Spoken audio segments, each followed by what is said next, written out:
Si Senador Alfredo Lim sumugod sa headquarters ni Mayoralty candidate Ali Atienza.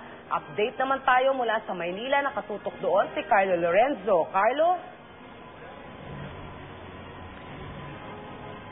Malu, eksklusibong nakuhanan ng GMA News ang nanggagalaiting pagpasok ni Manila Mayoralty candidate Alfredo Lim sa isang establishmento na matatagpuan malapit lang dito sa Ninoy Aquino Stadium.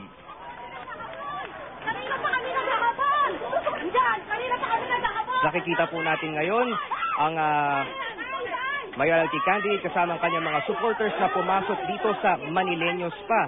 Ito nasa gilid lamang ng Ninoy Aquino Stadium.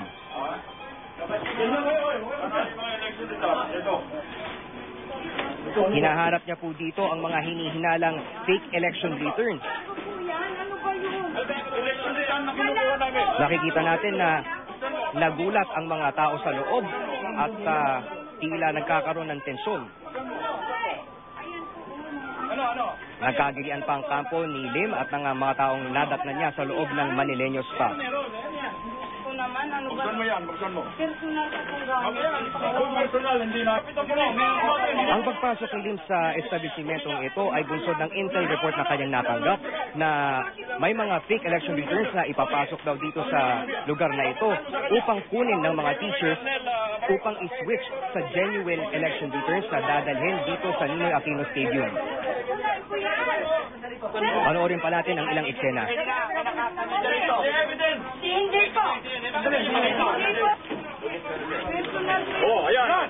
Tinitingnan ngayon ni Lim ang mga bag na natagpuan niya sa loob ng establishmento.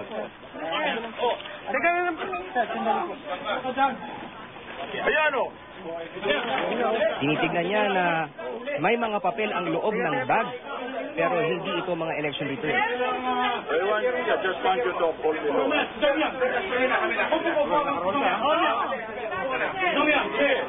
Matapos ng pag-iikot ni Lim na napag-alaman na walang election returns sa loob pero ayon sa kanya hindi naman daw niya nakita ang lahat ng bahagi ng establishmento at ang paliwanag naman ng mga tao na nadatnan niya sa loob ay nagpupulong lamang sila sa loob para mamonitor ang mga nangyayari at wala naman daw silang balak, mandaya o tumulong sa pagpapalitan ng mga peke at totoong election returns. Nakausap naman natin ang nagpakilalang kinatawan ni Mayor Atienza na si Attorney Alan Hocson at nagbigay din ng pahayag si Mayoralty candidate Alfredo Lim. Pakinggan po natin.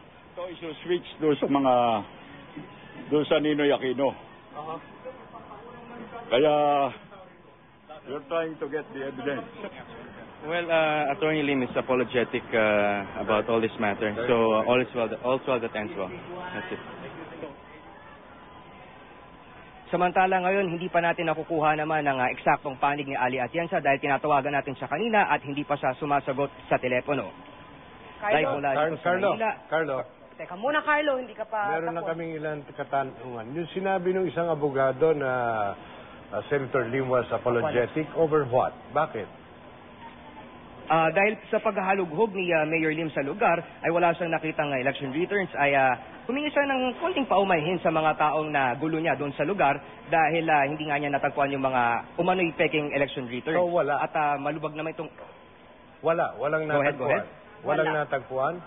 Wala siyang natagpuan, kaya naman siya humingi ng paumanhin. Pero matapos ito, paglabas niya doon sa establishmento, kinuwento niya sa media, meron daw mga kwarto doon na hindi siya pinayagang pasukin. Pero sa totoo lang, wala naman siyang pruweba na nakuha pa, Carlo, di ba? Medyo, ano ba yun? Kailangan ba ng permiso ng COMELEC, yung mga ganong pagsugod? O sa normal na kalakaran, parang trespassing ba yung nangyari? Kailangan ba ng warrant yun or something?